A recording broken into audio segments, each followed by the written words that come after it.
Welcome to Biafra News. Other Biafra here. Good morning, good afternoon, good evening to you, depending on where you're watching me from. Welcome to all the subscribers. And if you're just coming across my channel for the first time, please kindly click the red subscribe button, turn on the notification bell right beside it to enable you get notification once I upload a new video. So my part bring you another news, and this is coming from barrister lawyer Ejimakor, the fearless barrister lawyer Ejimakor. This man doesn't look anybody's face when it comes to telling the truth, and that is one thing I like about him. He's fearless. He mentioned 3 countries involved in Nnamdi Kanu's detention or continuous detention. He mentioned Kenya, United Kingdom, and Nigeria. So here is the news before we continue the analysis, and the headline reads, how 3 countries involved in Nnamdi Kanu's detention, barrister lawyer Ejimakor.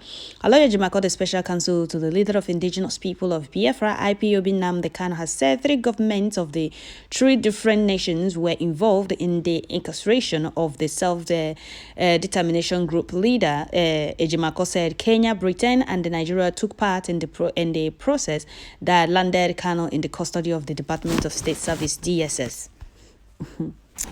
Kanu's lawyer revealed this in a Twitter post on Sunday, being today, saying Kenya should have displayed remorse to demand his return. He also said the United Kingdom did not protect Kanu, who holds a British passport, while Nigeria did not obey its own law.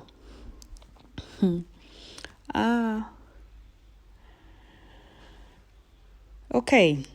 Recall that President Uhuru Kenyatta was in power in June 2021 when the IPOB leader was allegedly arrested, and Kenya, not arrested, he was kidnapped. You people should stop saying arrested. Nnamdi Kanu was kidnapped in Kenya, and the Kenyan government insisted that the record still shows that Nnamdi Kanu was still in Kenya. If he was arrested, his record will not be showing that he's still in Kenya. Okay, so you people should stop saying arrest and call it what it is. He was kidnapped and not arrested. He was kidnapped, tortured for 8 days in Kenya before he was illegally renditioned. You arrested somebody, so what's the need torturing that person there? He was kidnapped and tortured with their evil plan. Their plan was never to bring Nnamdi Kanu back to Nigeria, but their evil plan backfired, or their evil plan never worked. So you people should stop saying he was arrested and call it what it is. He was kidnapped. DSS and those that worked with them went to Kenya, kidnapped Nnamdi Kanu and tortured him there for 8 days before he was illegally renditioned. He was kidnapped, not arrested. So we must continue. He was kidnapped in Kenya by Nigerian authorities and renditioned to Nigeria. Kanu's lawyer called on the British government, led by Boris Johnson, the former prime minister, but nothing or little was achieved in getting him out of detention. Also, the federal government under former President Muhammad Buhari has been faulted for not obeying court orders after the appeal court in Nigeria struck out the terrorism charges against Kanu on 13 October 2022. Among several agitations by the IPOB leaders, a lawyer, Ejimakor, stated again that Nnamdi Kanu would have been freed if Kenya petitioned by demanding his return to Kenya, if Britain protected him like they protected Omar Diko in 1984, and if Nigeria decided to obey the law. And barrister lawyer Ejimakor posted this on his Twitter handle, and here you're seeing the very picture of this news. Okay, so these are the countries still detaining Nnamdi Kanu or involved in Nnamdi Kanu detention. Kenya did not do anything. Rather, they came and tell us, the record of Nnamdi Kanu, immigration record still shows that he's still in Kenya. So what did you people do when you found out that the record still shows that he was still in Kenya, when he was not in Kenya? He was kidnapped in Kenya, tortured for 8 days in Kenya before he was illegally renditioned back to Nigeria. And you can't tell me that Uhuru's government never knew about all this.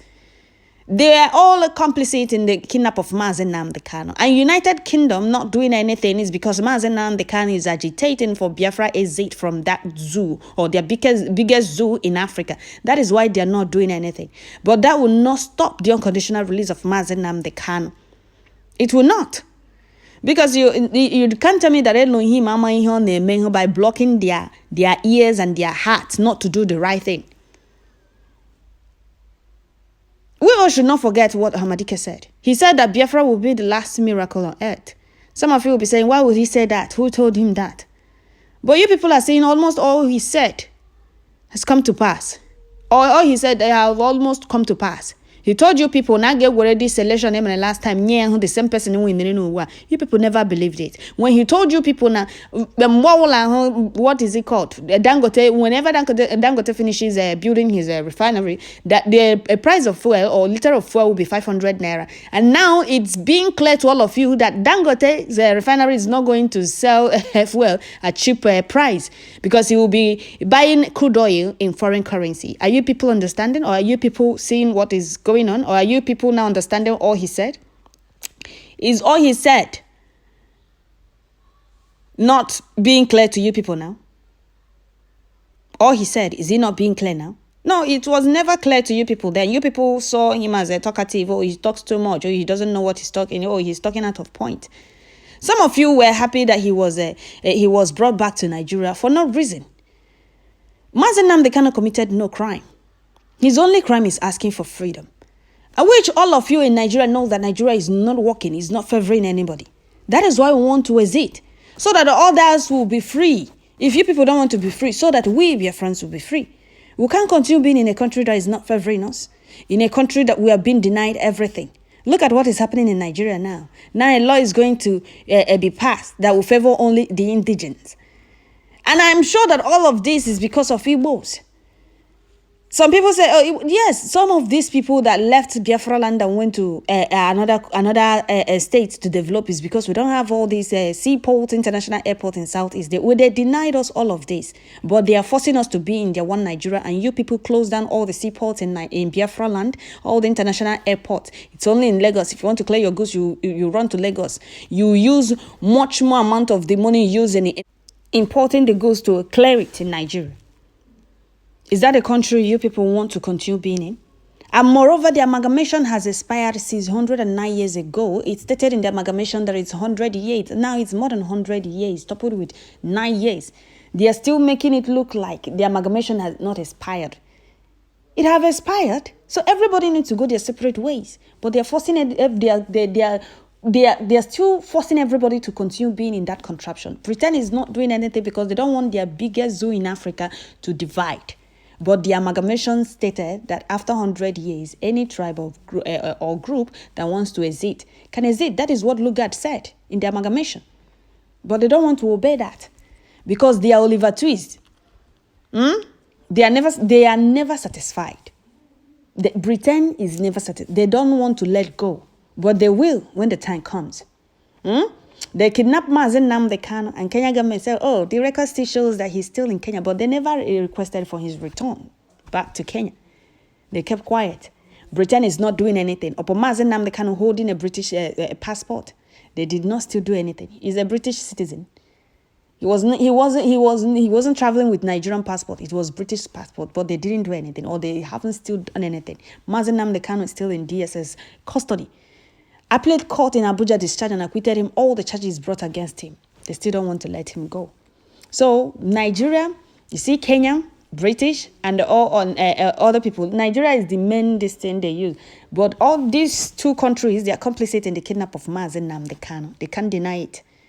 Which I know that justice must prevail. Those involved in the kidnap of Nnamdi Kanu must surely come to light. And I'm sure that is why they don't want to, they are still thinking it. I happier, going happy, happier now, or what the whole world. He will now come and tell the whole world, those involved in his kidnap. Of course, the whole world must know.